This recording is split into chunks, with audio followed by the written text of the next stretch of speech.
हारो मत, निरंतर आगे बढ़ो। गांव के पास एक घना जंगल था।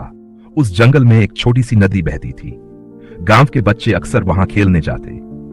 एक दिन एक बुजुर्ग ने बच्चों को अपने पास बुलाया और उन्हें एक प्रेरणादायक कहानी सुनाई। उन्होंने कहा, बहुत समय पहले की बात है, इसी जंगल में एक छोटी चींटी रहती थी। चींटी बहुत मेहनती थी, लेकिन उसका एक बड़ा सपना था, नदी के उस पार जाकर एक विशाल और हरा भरा पेड़ देखना। यह सपना उसके लिए बेहद खास था, लेकिन नदी को पार करना आसान नहीं था। नदी गहरी थी और बहाव तेज।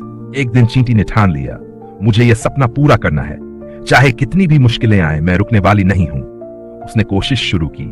वह बार बार नदी में गिर जाती, कभी बहाव उसे दूर ले जाता तो कभी ठोकर लग जाती। हर बार उसे चोट लगती, लेकिन उसने हार नहीं मानी। जंगल के अन्य जानवर उसे देखकर हंसते और कहते, तुम इतनी छोटी हो चींटी, नदी पार करना तुम्हारी बस की बात नहीं है।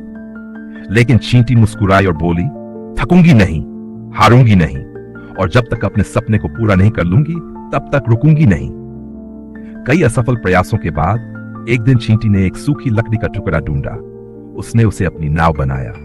तेज बहाव और हर चुनौती के बावजूद चींटी ने अपने दृढ़ निश्चय के साथ नदी पार कर ली। जब वह उस विशाल पेड़ के पास पहुंची तो उसकी आंखों में खुशी के आंसू थे। उसने महसूस किया कि सच्चे मन और निरंतर प्रयास से कोई भी बाधा पार की जा सकती है।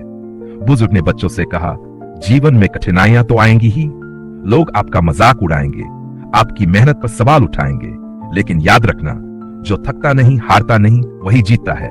निरंतर प्रयास ही सफलता की कुंजी है। बच्चों ने उस दिन ठान लिया कि चाहे जीवन में कितनी भी समस्याएं आए, वे कभी थकेंगे नहीं, हारेंगे नहीं और हमेशा आगे बढ़ते रहेंगे। सीख मेहनत, धैर्य और आत्मविश्वास से कोई भी सपना पूरा किया जा सकता है। कभी हार मत मानो, क्योंकि जीत उन्हीं की होती है जो अंत तक डटे रहते हैं।